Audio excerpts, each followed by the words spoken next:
New Delhi witnessed a powerful evening of movement and cultural exchange on March 3, 2026, as the Kostroma Russian National Ballet brought its grand dance drama to the stage at the Kavani Auditorium.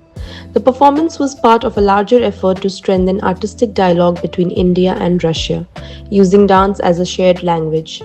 What unfolded on stage was not just a performance, but an experience that carried audiences across regions, histories, and traditions. The production drew from Russia's diverse cultural landscape, weaving together elements of folk traditions and historical narratives. Through carefully designed choreography, music, and elaborate costumes, the performance moved seamlessly from one region to another, each segment offering a glimpse into a different cultural identity.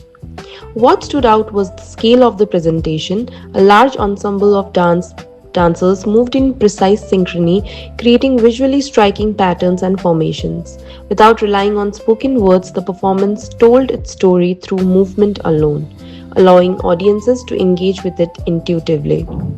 Despite being rooted in Russian tradition, the themes of community, celebration, and shared history resonated strongly with the Indian audiences. It was a reminder that dance, at its core, transcends language and geography. The evening also featured an Indian presentation, adding another layer to the experience. Rather than standing apart, the two performances complemented each other, creating a meaningful dialogue between traditions. Moments like these go beyond performance. They show how the arts can build connections quietly but powerfully between cultures and people. The Russian dance drama in Delhi was not just about showcasing tradition, but about sharing it and finding common ground through movement. For more updates, stay tuned on www.punarjanibharat.com.